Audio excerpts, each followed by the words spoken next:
Hi hello ನಮಸ್ತೆ welcome back to ಪಕ್ಕಿ ಬಗ್ಗೆ YouTube channel. ಎಲ್ಲರೂ ಹೇಗಿದ್ದೀರಾ? ಎಲ್ಲರೂ ಚೆನ್ನಾಗಿದ್ದೀರಾ ಅಂತ ಅಂದ್ಕೊಂಡಿದ್ದೀನಿ. ನಾನು ಸ್ವಲ್ಪ ಹುಷಾರಿದ್ದಿಲ್ಲ, ಸ್ವಲ್ಪ ದಿನದಿಂದ, ಹಾಗಾಗಿ ವೀಡಿಯೋಸ್ನ ಅಪ್ಲೋಡ್ ಮಾಡಿರಲಿಲ್ಲ. ಇವತ್ತು ವಿಡಿಯೋ ಮಾಡ್ತಾ ಇರೋ ಕಾರಣ ನಿಮ್ಗೆಲ್ಲರಿಗೂ ಒಂದು ಸಂತೋಷದ ಸುದ್ದಿ, ಹಾಗೆ ನನಗೆ ತುಂಬ ಖುಷಿ ಕೊಡೋವಂಥ ಸುದ್ದಿ. ನನಗೆ 700 ಸಮಥಿಂಗ್ ಸಬ್ಸ್ಕ್ರೈಬರ್ಸ್ ಆಗಿದ್ದಾರೆ. ನಾನು ಈ ವರ್ಷದಲ್ಲಿ ಹೇಗಾದರೂ 500 ಸಬ್ಸ್ಕ್ರೈಬರ್ಸ್ ಮಾಡ್ಕೋಬೇಕು ಅಂತಿದ್ದೆ, ಬಟ್ ಒಂದು ತಿಂಗಳಲ್ಲೇ ಸಬ್ಸ್ಕ್ರೈಬರ್ಸ್ ಆಯಿತು. ಆಗ್ತಾರೋ ಇಲ್ವೋ, ಎಷ್ಟು ಕಷ್ಟಪಡಬೇಕೋ ಏನೋ ಅಂದ್ಕೊಂಡಿದ್ದೆ, ಬಟ್ ನಮ್ಮ ಜನ ನಮ್ಮ ಕೈ ಬಿಡಲಿಲ್ಲ. ಸಬ್ಸ್ಕ್ರೈಬರ್ಸ್ ಇನ್ನೂ ಆಗ್ತಾ ಇದ್ದಾರೆ. ಆಗಲಿ, ಹೀಗೆ ಸಬ್ಸ್ಕ್ರೈಬ್ ಮಾಡ್ಕೋತಾ ಇರಿ, ನನ್ನ ವೀಡಿಯೋಸ್ನ ನೋಡ್ತಾ ಇರಿ ಅಂತ ಹೇಳ್ತಾ ಇವತ್ತು ವಿಡಿಯೋ ಮಾಡ್ತಾ ಇರೋದು ಕಾರಣ, ನಾವಿವತ್ತು ಘಾಟಿ ಕುಕ್ಕೆ ಸುಬ್ರಹ್ಮಣ್ಯ ಸ್ವಾಮಿ ದೇವಸ್ಥಾನಕ್ಕೆ ಹೋಗಿ ಬರೋಣ ಅಂತ. ನಮ್ಮ ದಿಶಿಗೆ 3 ತಿಂಗಳಿದ್ದಾಗ ನಾವು ಹೋಗಿದ್ದು.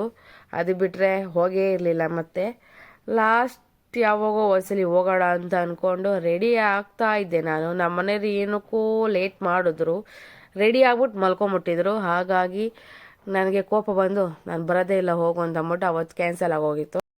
ಹಾಗಾಗಿ ಇವತ್ತು ಹೊರಟಿದ್ದೀವಿ. ನಮ್ಮ ಮನೆಯವ್ರಿಗೆ ಇವತ್ತು ರಜಾ ಇತ್ತು. ಆ್ಯಕ್ಚುಲಿ ಹೇಳಬೇಕು ಅಂದರೆ ನಮ್ಮ ಮನೆಯವ್ರಿಗೆ ಸ್ಯಾಟರ್ಡೆ ಸಂಡೇ ರಜಾ. ಸ್ಯಾಟರ್ಡೆ ಸಂಡೇ ಯಾವತ್ತಾದರೂ ಕೆಲಸ ಮಾಡಿದರೆ ವೀಕ್ ಡೇಸ್ ರಜೆ ತೊಗೋಬೋದು. ಹಾಗಾಗಿ ಇವತ್ತು ರಜೆ ಇದ್ರಿಂದ 3 ಜನ ರೆಡಿಯಾಗಿ ಹೊರಟಿದ್ದೀವಿ. ಈಗ ನಾವೆಲ್ಲೋ ಹೋಗ್ಬೇಕು. ನಾನು ನಮ್ಮ ಮನೆಯವರು ನಮ್ಮ ಮಗಳು 3 ಜನ ಇರೋದ್ರಿಂದ ನಾವೆಲ್ಲ ಹೊರಟು ನಮ್ಮ ದೇಶಿನ ಕರ್ಕೊಂಡು ಹೋಗಲೇಬೇಕು ನಾವು. ಮಿಸ್ ಇಲ್ಲ ಅವಳು. ಹಾಗಾಗಿ ಹೋಗ್ತಾ ಇದ್ದೀವಿ. ನಾವು ದೇವಸ್ಥಾನಕ್ಕೆ ಹೋಗೋ ರೂಟು ಸಖತ್ತಾಗಿದೆ, ಅದಕ್ಕೆ ವಿಡಿಯೋ ಮಾಡ್ತಾಯಿದ್ದೀನಿ. ಈಗಿನ್ನ ಮಳೆಗಾಲದಲ್ಲಿ ಬಂದರೆ ಸಖತ್ ವ್ಯೂಸ್ ಚೆನ್ನಾಗಿರುತ್ತೆ. ಒಂದೊಂದ್ಸಲಿ ನಾವು ಹೋಗೋ ಪ್ಲೇಸ್ಗಿನ್ನ ಆ ಜರ್ನಿನೇ ನಮ್ಗೆ ಇಷ್ಟ ಆಗುತ್ತೆ. ವ್ಯೂ ಮತ್ತು ಆ ನೇಚರು ನನಗೆ ತುಂಬ ಖುಷಿ ಕೊಡುತ್ತೆ. ಹಾಗಾಗಿ ಜರ್ನಿ ಮಾಡೋಕ್ಕೆ ಇಷ್ಟ ನನಗೆ, ಜರ್ನಿ ಜಾಸ್ತಿ. ಬನ್ನಿ, ದೇವಸ್ಥಾನಕ್ಕೆ ಕರ್ಕೊಂಡು ಹೋಗ್ತೀನಿ. ದೇವಸ್ಥಾನದ ಒಳಗಡೆ ವಿಡಿಯೋ ಅಲೋ ಇದ್ದೋ ಇಲ್ಲೋ ಗೊತ್ತಿಲ್ಲ, ಮೊಬೈಲು ಅಲೋ ಇಲ್ಲಂದ್ರೆ ನಾನು ವಿಡಿಯೋ ಮಾಡೋಕ್ಕೆ ಹೋಗಲ್ಲ. ಯಾಕೆಂದರೆ ಅವ್ರು ಏನು ಹಾಕಿರ್ತಾರೆ, ಅಲ್ಲಿ ಏನೇನೇ ಇರುತ್ತೆ ಅದಕ್ಕೆ ರೆಸ್ಪೆಕ್ಟ್ ಕೊಡಬೇಕು ನಾವು. ಹಾಗಾಗಿ ನಾನು ಯಾವುದೇ ದೇವಸ್ಥಾನಕ್ಕೆ ಹೋದರೂ ಅಷ್ಟೇ ನೋಡ್ತೀನಿ ಅಲ್ಲಿ ರಿಸ್ಟ್ರಿಕ್ಟ್ ಇದೆಯಾ ಮೊಬೈಲು ವಿಡಿಯೋ ಎಲ್ಲ ಅಂತ ಅಂದ್ಬಿಟ್ಟು. ಏನೂ ಇಲ್ಲ ಅಂತಂದರೆ ವಿಡಿಯೋ ಮಾಡ್ತೀನಿ, ರಿಸ್ಟ್ರಿಕ್ಟ್ ಇದ್ದರೆ ನಾನು ವಿಡಿಯೋ ಮಾಡೋಕ್ಕೆ ಹೋಗಲ್ಲ. ನನಗಿನ್ನ ಜಾಸ್ತಿ ನಮ್ಮ ಮನೆಯವ್ರು ಅದೆಲ್ಲ ಫಾಲೋ ಮಾಡ್ತಾರೆ, ವಿಡಿಯೋ ಮಾಡಲೇಬೇಡ ನೀನು ಅಂತ ಅಂತಾರೆ.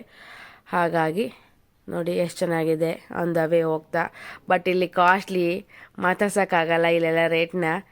ನಾನು ಯಾವುದೋ ಒಂದು ನಮ್ಮ ದಿಶಿಗೆ ಏರೋಪ್ಲೇನೋ ಏನೋ ಆಟ ಸಾಮಾನು ಕೇಳಿದೆ, 300 ರೂಪಾಯಿ ಹೇಳಿದ್ರು. ಅದೇ ನಮ್ಮೂರು ಜಾತ್ರೆಯಲ್ಲಿ ಅದು 100 ರೂಪಾಯಿ. ಎಂಥ ಆಟ ಸಾಮಾನು ತೊಗೊಂಡ್ರು 100 ರೂಪಾಯಿ ಅಷ್ಟೇ. ಅಲ್ಲಿ 300 ರೂಪಾಯಿ ಹೇಳ್ತಾರೆ ಇಲ್ಲಿ. ಓಹೋ, ಮಾತಾಡ್ಸೋಕ್ಕಾಗಲ್ಲ ಬಿಡಪ್ಪ ಅಂತಂದ್ಬಿಟ್ಟು ಬಂದ್ವಿ ವಾಪಸ್. ನಾವು ತೊಗೊಳ್ಳೇ ಇಲ್ಲ. ನಮ್ಮೂರು ಜಾತ್ರೆಗೆ ಹೋದರೆ 500 ರೂಪಾಯಿ 5 ಐಟಮ್ ಎತ್ಕೊಂಬರ್ತೀವಿ. ನಮ್ಮ ಕಾಲದಲ್ಲಿ ಇನ್ನೂ ಜಾಸ್ತಿನೇ ಎತ್ಕೊಂಬರುವೆ. ನಮ್ಗೆ 10 ರೂಪಾಯಿ ಗೊಂಬೆ ಅಷ್ಟೇ ಅವಾಗ ಜಾತ್ರೆಗಳಲ್ಲಿ ಕೊಡಿಸ್ತಾ ಇದ್ದಿದ್ದು. ಫಿಕ್ಸು ನನಗೆ ಯಾವ್ದಾರ ಜಾತ್ರೆಗೆ ಹೋದರೆ 10 ರೂಪಾಯಿದು ಒಂದು ಗೊಂಬೆ ಇತ್ತು, ಅದು ಅಷ್ಟೇ, ಇನ್ನೇನು ಇಲ್ಲ. ಈಗ ವೆರೈಟಿ ನನ್ನ ಮಗಳಿಗೆ ಕಣ್ಣಿಗೆ ಬೇಕಾದ್ದು ಸಿಗೋ ಥರ ಆಗಿದೆ ದೇವ್ರ ದಯೆಯಿಂದ. ನೋಡೋಣ. ನೋಡಿ ಅಲ್ಲಿ ಇದು ಟೋಕನ್ ತೊಗೊಂಡು ಇದೊಂದು ಇಲ್ಲೇ ಕೊಟ್ಬಿಡ್ತಾರೆ ಪಾರ್ಕಿಂಗಿಗೆ. ಬಟ್ ಪಾರ್ಕಿಂಗ್ ಪ್ಲೇಸ್ ಇರುತ್ತೋ ಇರೋಲ್ವೋ ಗೊತ್ತಿಲ್ಲ. ಇರುತ್ತೆ, ಸ್ವಲ್ಪ ಜಾಗ ಇದೆ ಅಷ್ಟೇ. ಒಟ್ಟಿನಲ್ಲಿ ಟೋಕನ್ ತೊಗೊಂಡು ಬಂದ್ವಿ. ನೋಡಿ ಹೋಗ್ತಾ ಇದ್ದೀವಿ. ಅಲ್ಲೇ ಕಾಣಿಸ್ತೆ, ಆರ್ಚ್ ಕಾಣಿಸ್ತಾ ಇದೆ ನೋಡಿ, ಅಲ್ಲಿಂದ ಎಂಟ್ರಿ. ಒಳಗಡೆ ಹೋದರೆ ಅಂದರೆ ಸ್ವಲ್ಪ ಜಾಗ ಇದೆ ಪಾರ್ಕಿಂಗಿಗೆ.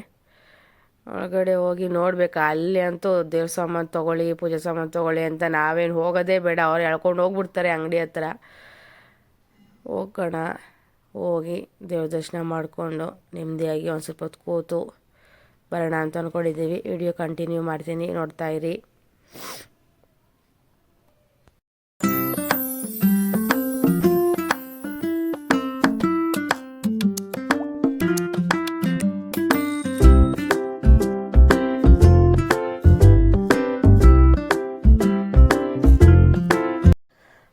ಗಾಡಿ ಪಾರ್ಕ್ ಮಾಡಿ ಬಂದ್ವಿ. ಈಗ ನಾವು ಗಾಡಿ ಪಾರ್ಕ್ ಮಾಡೋಕ್ಕೆ ಜಾಗ ಇರುತ್ತೋ ಇಲ್ವೋ ಯಾಕೆಂದರೆ ವೀಕ್ ಡೇಸ್ ಅಲ್ವಾ ಬಂದಿರೋದು, ಏನಂತ ರಶ್ ಇರಲಿಲ್ಲ.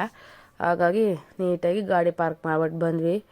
ನಮ್ಮ ಮನೆಯವರು ಸ್ವಲ್ಪ ಹರಕೆ ಇತ್ತು ಅವ್ರದ್ದು, ಅದನ್ನೆಲ್ಲ ತೊಗೊಂಡ್ರು. ಅವು ಐಟಮ್ನೆಲ್ಲ ಹುಂಡಿಗೆ ಇಲ್ಲ ಅಂತ ಅಂದರೆ ಹುತ್ತಕ್ಕೆ ಹಾಕ್ಬೇಕಂತೆ, ಅದನ್ನು ತೊಗೊಂಡು. ಮರಿ ಮೊಟ್ಟೆ ಮತ್ತು ಅದೇನೋ ನಾಗರದ್ದು ಏನೋ ಕೊಟ್ಟರು, ಅದು ನಮಗೆ ಹೆಸ್ರು ಗೊತ್ತಿಲ್ಲ, ಅದು ಮರಿ ಮೊಟ್ಟೆ ಒಂದು ಗೊತ್ತಷ್ಟೇ. ಅದನ್ನೆಲ್ಲ ತೊಗೊಂಡು ಎಷ್ಟಾಗುತ್ತೋ ಅಷ್ಟು ಪೇ ಮಾಡಿಬಿಟ್ಟು ಬಂದ್ವಿ. ದೇವ್ರ ಸಾಮಾನು ತೊಗೊಳ್ಳಿಲ್ಲ ನಾವು, ಅಂದರೆ ಆಲ್ಮೋಸ್ಟ್ ನಾವು ದೇವಸ್ಥಾನಗಳಿಗೆ ಹೋದ್ರೆ ದೇವ್ರ ಸಾಮಾನುಗಳು ತೊಗೊಳ್ಳಲ್ಲ. ಯಾಕೆಂದರೆ ಗೊತ್ತು ಎಲ್ಲ ಹೊರಗಡೆನೇ ಇದು ಮಾಡ್ತಾರೆ, ಕಾಯಿ ಅದೆಲ್ಲ ನಾವೇ ಇದು ಮಾಡ್ಕೋಬೇಕು ಹೊರಗಡೆನೆ. ಹಾಗಾಗಿ ನೀಟಾಗಿ ನಾವು ಹುಂಡಿ ಕಾಸು ಹಾಕ್ಬಿಡ್ತೀವಿ. ದೇವ್ರ ಸಾಮಾನು ತೊಗೊಳ್ಳಲ್ಲ, ಪೂಜೆ ಮಾಡಿಸಲ್ಲ. ಹುಂಡಿಗೆ ಕಾಸು ಹಾಕ್ಬಿಟ್ಟು ಬಂದ್ಬಿಡ್ತೀವಿ. ಹೊರಟ್ವಿ ತೊಗೊಂಡು. ಸ್ವಲ್ಪ ನನಗೆ ಕೋಲ್ಡ್ ಆಗಿದೆ, ಆಗಾಗ ಸೊರ ಅಂತ ಇರ್ತೀನಿ, ಬೇಜಾರು ಮಾಡ್ಕೊಬೇಡಿ. ನೋಡೋಣ, ಹೋಗೋಣ ಒಳಗಡೆ. ಏನಂತ ಜನ ಏನು ರಶ್ ಇರಲಿಲ್ಲ, ಸೊ ಆರಾಮಾಗಿ ಹೋಗ್ತಾಯಿದ್ದೀವಿ. ನೋಡಿ ಅಲ್ಲೇ ಬೋರ್ಡ್ ಕಾಣಿಸ್ತಾ ಇದೆ, ಅದೇ ದೇವಸ್ಥಾನ. ಇಲ್ಲಿಂದ ಎಂಟ್ರಿ ತೊಗೊಂಡು, ಇಲ್ಲಿ ವಿಡಿಯೋ ಅಲೋ ಇರಲಿಲ್ಲ ಒಳಗಡೆ, ಸೊ ಸ್ವಲ್ಪ ಹೊರಗಡೆ ಎಂಟ್ರಿ ಮಾತ್ರ ವಿಡಿಯೋ ಮಾಡ್ಕೊಂಡಿದ್ದೀನಿ. ಒಳಗಡೆ ಎಲ್ಲ ಏನು ವಿಡಿಯೋ ಅಲೋ ಇರಲಿಲ್ಲ. ತುಂಬ ಬಿಸಿಲಿತ್ತು ನಾವು ಬಂದಾಗ. ನಾವು ಬಂದು 12 ಗಂಟೆಗೆ ಮನೆ ಬಿಟ್ಟಿದ್ದು, ಆಗಿತ್ತು 1 ಗಂಟೆ ಏನೋ ಆಗಿತ್ತು. ತುಂಬ ಬಿಸಿಲಿತ್ತು. ಅಲ್ಲೆಲ್ಲ ಇದು ಹಾಕಿದ್ದಾರೆ ಬಿಡಿ, ನೆರಳಿಗೆ. ಹೋಗಿ ಕ್ಲೀನಾಗಿ ದರ್ಶನ ಮಾಡಿಕೊಂಡು ದೇವ್ರನ್ನ ಬೇಡ್ಕೊಂಡು ಎಲ್ಲರಿಗೂ ಒಳ್ಳೇದು ಮಾಡಪ್ಪ ಅಂತ ಕೇಳ್ಕೊಂಡು ಬರೋಣ. ವಿಡಿಯೋ ಇಲ್ಲಿಗೆ ಸ್ಟಾಪ್ ಮಾಡ್ತೀನಿ. ನೆಕ್ಸ್ಟು ವಿಡಿಯೋ ಮಾಡ್ತಾ ಸಿಗ್ತೀನಿ ನಿಮಗೆ. ಹೊರಗಡೆ ಬಂದಮೇಲೆ ದೇವ್ರ ದರ್ಶನ ಮಾಡಿಕೊಂಡು ಹೊರಗಡೆ ಬಂದಮೇಲೆ ಹರಕೆದೆಲ್ಲ ಕಟ್ಟಿದ್ದಾರೆ ನೋಡಿ. ಬಂದ್ವಿ ಈಗ ಒಳಗಡೆ ಎಲ್ಲ ನಾವೇನು ವಿಡಿಯೋ ಮಾಡಲಿಲ್ಲ. ಚೆನ್ನಾಗಾಯಿತು, ದರ್ಶನ ಎಲ್ಲ ಚೆನ್ನಾಗಾಯಿತು. ಪ್ರಸಾದ ಎಲ್ಲ ತೊಗೊಂಡು ಬಂದ್ವಿ. ಇದು ಕೊಡ್ತಾರೆ ಅಲ್ಲಿ ಪ್ರಸಾದನ.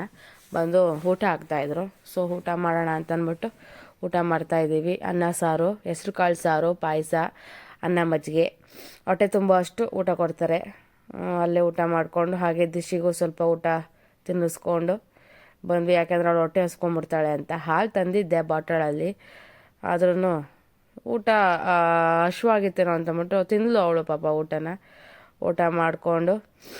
ನಾವೇ ತಟ್ಟೆಗೆ ಎಲ್ಲ ತೊಳಿಬೇಕಲ್ಲ, ಆಲ್ಮೋಸ್ಟ್ ಎಲ್ಲ ದೇವಸ್ಥಾನದಲ್ಲೂ ಅಷ್ಟೇ. ಪ್ಲೇಟ್ಗಳು ನಾವೇ ಕ್ಲೀನ್ ಮಾಡಬೇಕು. ಊಟ ಮಾಡಿ ಪ್ಲೇಟೆಲ್ಲ ಕ್ಲೀನ್ ಮಾಡಿ ಇಟ್ಬಿಟ್ಟು ಬಂದ್ವಿ. ದಿಶಿಗೆ ಪಾಯಸ ಇಷ್ಟ, ಸ್ವೀಟ್ ಅಂದರೆ ಜಾಸ್ತಿ ಇಷ್ಟ ಅವಳಿಗೆ. ಹಾಗಾಗಿ ಪಾಯಸ, ಅನ್ನ, ಸಾಂಬಾರು ಎಲ್ಲ ತಿನ್ನಿಸ್ತಾ ಇದ್ದೀವಿ. ತಿನ್ನಲಿ ಪಾಪ ಹೊಟ್ಟೆ ತುಂಬ. ಊಟ ಎಲ್ಲ ಮಾಡಿ ಸ್ವಲ್ಪ ಹೊತ್ತು ಕೂತಿದ್ದು. ಈಗ ಹೊರಟ್ವಿ ನಾವು. ನೋಡಿ ಆರಾಮಾಗಿ ನೆರಳಿರುತ್ತೆ, ಎಲ್ಲ ಪ್ಲೇಸ್ ಇದಿದೆ, ಚೆನ್ನಾಗಿ ಕೂತ್ಕೊಳ್ಳೋಕ್ಕೆಲ್ಲ ಚೆನ್ನಾಗಿ ಇದು ಮಾಡಿದ್ದಾರೆ. ಬಸ್ಸು ಇದೆ ಅಂತಪ್ಪ, ಬಸ್ಸಲ್ಲೂ ಬರ್ತಾರೆ ಕೆಲವರು. ಊಟ ಮಾಡಿ ಇಲ್ಲೆಲ್ಲ ರೆಸ್ಟ್ ತೊಗೊಂಡು ಹೋಗ್ತಾರೆ. ಸೊ ನಾವು ಇದು ಫ್ರಂಟ್ ವ್ಯೂ, ಇದು ಹೋಗ್ತಾ ಆ ಕಡೆಯಿಂದ ಹೋದ್ವಿ. ಇದು ಆಮೇಲೆ ಹೊರಗಡೆ ಬಂದಾದಮೇಲೆ ಇಲ್ಲಿ ವಿಡಿಯೋ ಮಾಡಿಕೊಂಡೆ ನಾನು. ಫ್ರಂಟ್ ವ್ಯೂ ಇದು ಚೆನ್ನಾಗಿದೆ.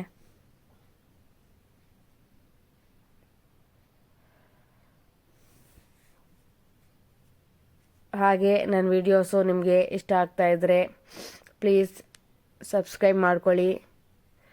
ನನಗೆ ವಾಚ್ ಅವರ್ಸ್ ಬೇಕು ಇವಾಗ. ನನ್ನ ವೀಡಿಯೋನ ಕೊನೆ ತನಕ ನೋಡಿ ಅಂತ ಹೇಳ್ತಾ ಮುಂದುವರಿಸ್ತೀನಿ ನನ್ನ ವಿಡಿಯೋನ. ಮತ್ತು ಇಲ್ಲಿಗೆ ಎಂಡ್ ಮಾಡ್ತಾಯಿಲ್ಲ, ಇನ್ನೂ ಮುಂದುವರಿಸ್ತೀನಿ ನಾನು. ನೋಡಿ ಜನ ರಶ್ ಇದ್ಬಿಟ್ರಂತೆ, ಈ ಕಡೆ ಕಾಲು ಇಕ್ಕೋಕ್ಕಾಗಲ್ಲ.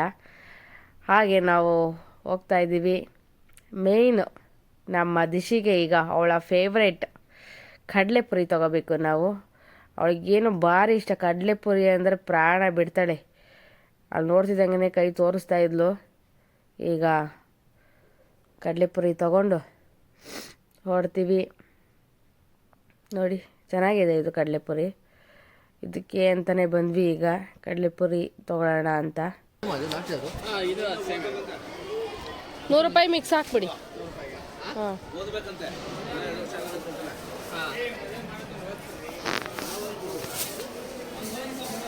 ಇದು ಸ್ವೀಟ್ ಎಲ್ಲ ಬೇಡ. ಹಾಂ ಬರೀ ಬೂಂದಿ ಖಾರ ಮಾತ್ರ ಹಾಕಿ.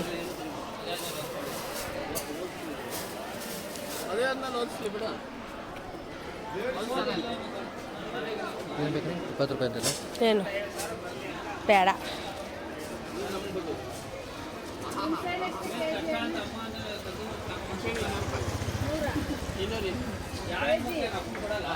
ಕೆಜಿ 200 ರೂಪಾಯಿ.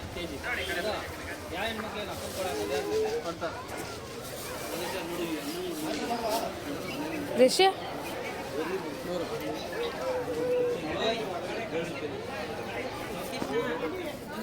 ತಗೋ.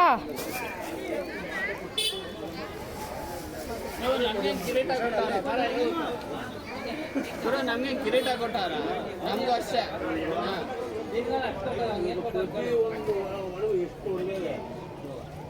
ಅಲ್ಲ ಬಳ್ಳಾರಿ ತಾಕತ್ತದ.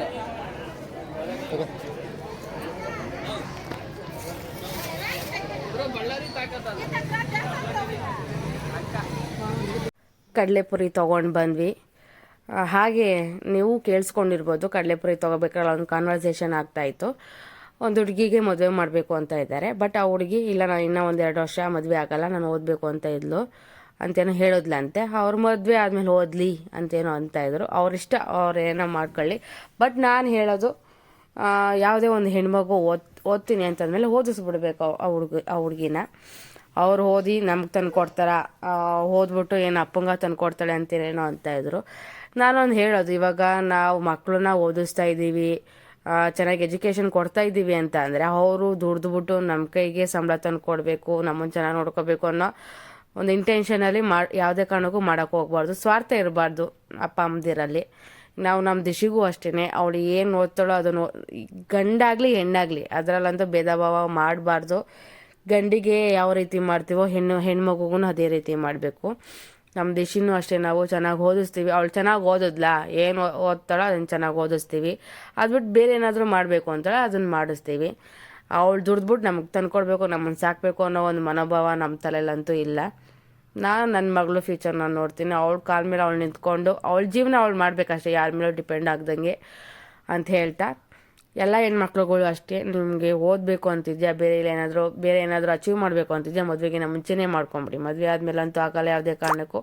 ಅಂದರೆ ಅದು ನೇಚರ್ ಬಂದ್ಬಿಡುತ್ತೆ ನಮಗೆ. ಮದುವೆ ಆದಮೇಲೆ ಗಂಡ ಅತ್ತೆ ಮಾವ ಅಂದ್ಕೊಂಡು ಅದರಲ್ಲೇ ಮುಳುಗೋಗ್ತೀವಿ. ನಮ್ಮ ಫ್ಯೂಚರ್ ನಾವು ಮರ್ತ್ಕೊಂಡೇ ಬಿಡ್ತೀವಿ. ಮತ್ತು ಫ್ಯಾಮಿಲಿ ಸಪೋರ್ಟ್ ಇದ್ದರೆ ಏನಾದರೂ ನಾವು ಮಾಡ್ಬೋದು. ಸಪೋರ್ಟೇ ಇಲ್ಲ ಅಂತಂದರೆ ಹೇಳೋಕ್ಕಾಗಲ್ವಲ್ಲ. ನಾವು ಹೋಗೋ ಅತ್ತೆ ಮಾವ ಗಂಡ ಹೇಗೆ ಸಪೋರ್ಟ್ ಮಾಡ್ತಾರೋ ಇಲ್ವೋ, ಅದನ್ನು ಯೋಚನೆ ಮಾಡೋಕ್ಕಾಗಲ್ಲ ಅಂತ ಹೇಳ್ತಾ ನನ್ನ ವೀಡಿಯೋನ ನಾನು ಇಲ್ಲಿಗೆ ಮುಗಿಸ್ತಾ ಇದ್ದೀನಿ. ಸುಮ್ಮನೆ ಅಲ್ಲಿ ಕಡಲೆಪುರಿ ತೊಗೋಬೇಕಾದ್ರೆ ಆ ಕಾನ್ವರ್ಸೇಷನ್ ಬಂತಲ್ಲ, ಅದು ನನಗೆ ಯಾಕೋ ಬೇಜಾರಾಯಿತು. ಹಾಗಾಗಿ ಹೇಳಬೇಕು ಅನ್ನಿಸ್ತು, ನಾನು ಹೇಳಿದೆ. ಸರಿನೋ ತಪ್ಪೋ ನನಗೆ ಗೊತ್ತಿಲ್ಲ. ಹೀಗೆ ನನ್ನ ಯೂಟ್ಯೂಬ್ ಚಾನಲ್ನ ನೋಡ್ತಾ ಇರಿ ಅಂತ ಹೇಳ್ತಾ ನನ್ನ ವೀಡಿಯೋನ ನಾನು ಇಲ್ಲಿಗೆ ಮುಗಿಸ್ತಾ ಇದ್ದೀನಿ. ಬಾಯ್.